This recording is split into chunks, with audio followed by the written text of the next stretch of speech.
Chapter 2: Birds Made of Cigarette Ash. Caddy had been looking for a way out. Instead, she found Anna Baker. Anna had been sitting in the corner of the glass smoking room since Caddy's third week at Saint Jude's. She was as thin as a dried reed, with dark circles beneath her eyes and fingernails chewed down to raw flesh. Dr. Miller had banned pencils from the facility. He claimed graphite could trigger acute expressive psychosis. Anna had found an alternative. She swept cigarette ash from the ashtrays, mixed it with her saliva, and smeared it across the pale walls of the smoking room. Shapes slowly emerged from the concrete. Distorted birds with ragged, elongated wings and unmistakably human eyes. "They don't fly," Caddy said, leaning against the sun-warmed, laminated glass while discreetly slipping another blue capsule into the pot of a dying ficus. "They don't want to," Anna replied, without turning around, using the ash to sketch another delicate claw. Her voice was quiet, rough around the edges, as though her vocal cords were full of sand. "It's exactly the same out there, Caddy. The only difference is that the concrete is painted the color of the sky. At least in here, you don't have to pretend you aren't hurting."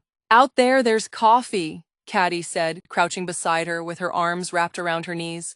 "Real coffee, bitter enough to burn your stomach. And men who smell like cheap cologne and gasoline instead of this damn lavender.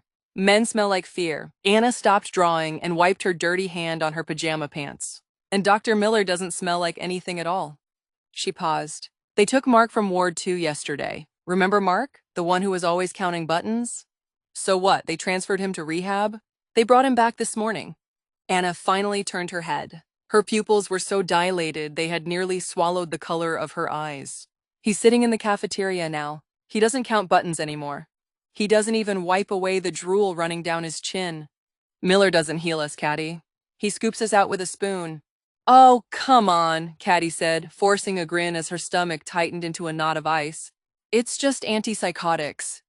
Maybe they over-medicated him a little. It happens. We'll be out of here in 3 months.